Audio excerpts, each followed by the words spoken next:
my colleagues in the government, Dr. Rajendra Kumar, the Secretary of Border Management, Srimati Nidhi Kare, the Secretary in the Department of Consumer Affairs and also in the Ministry of New and Renewable Energy Sources, and Shri Arvind Kumar, the Director General of Software Technology Parks of India Limited.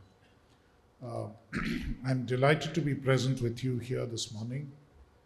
I think this is an extremely important event dealing with a very relevant topic at a very timely moment. India is now, of course, well known globally as an information technology power, and also, in addition, known as a country which has made information technology work for the people through digital public infrastructure. And the uniqueness of India's model of digital public infrastructure is the way that public entities have come together to create platforms, to create a mechanism upon which private enterprise can build and deliver services to the people. And that has been truly the unique feature of DPI which has been created in India.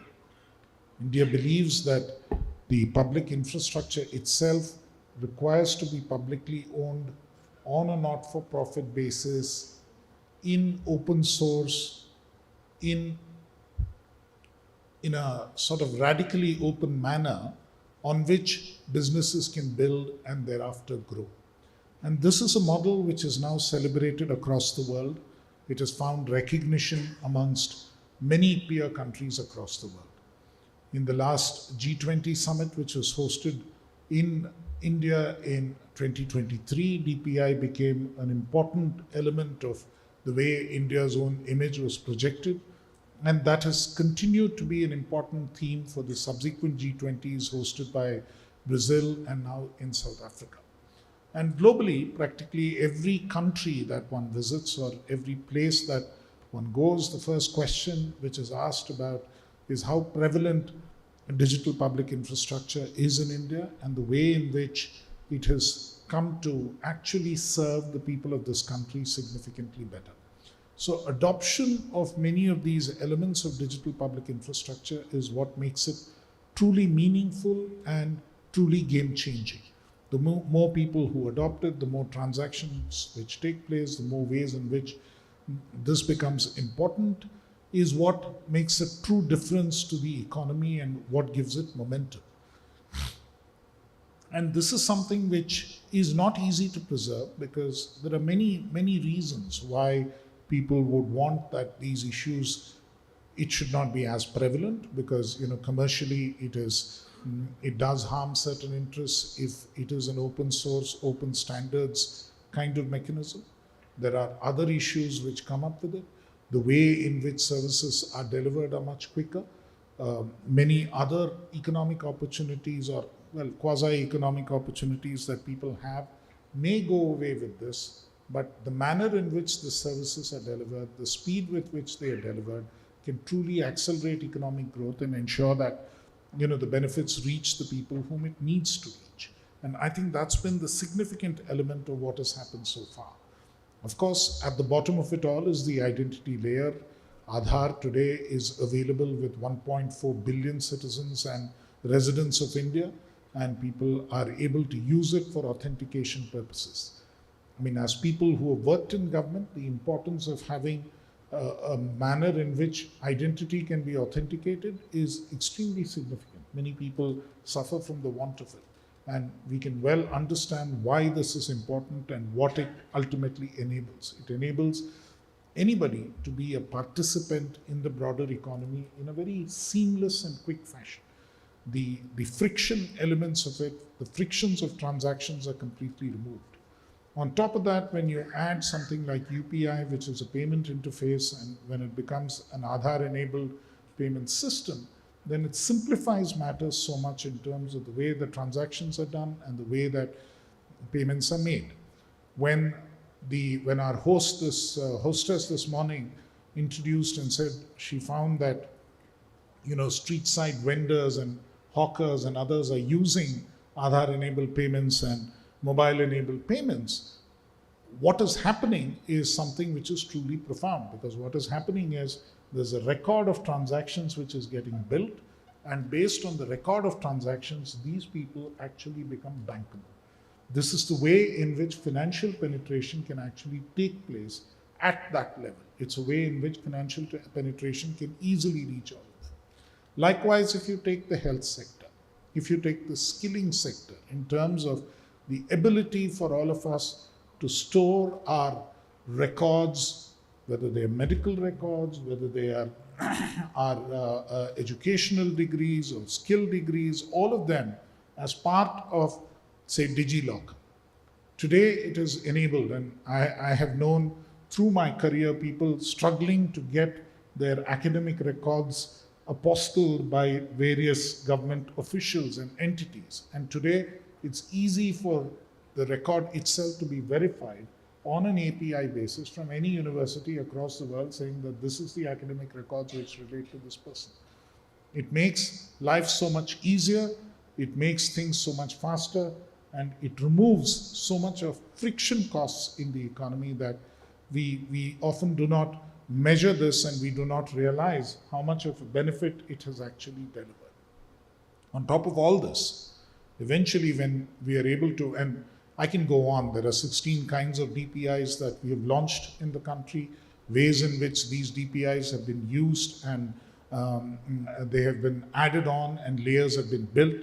Sometimes it's amazing to believe that we don't even realize how extensive their use has been and how many people are actually using it on a daily basis. The billions of financial transactions that take place, the billions of millions and millions of DigiLocker accounts that have been opened, the way in which academic records are being stored and shared, all of this represents a revolution in each of those segments of service delivery, and is starting to make a significant difference to all of this. And it is something which is becoming worth imitating across the world.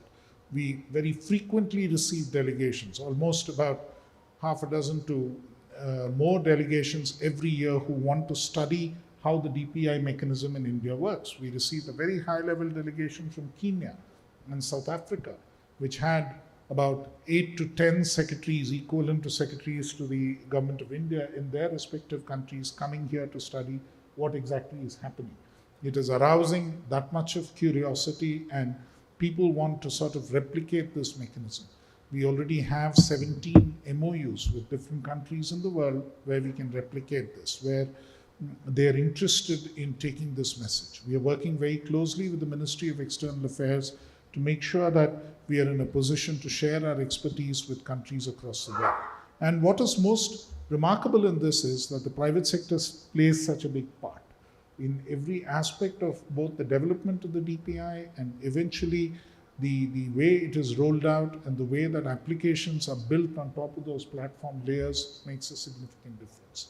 Today, if you're talking about ONDC, which is one of the newer DPIs which we are in the process of developing, and what difference it can make to small businesses across the world, across the country, and how they can actually reach out and sell anywhere in the world, that's a significant development which we need to be aware of.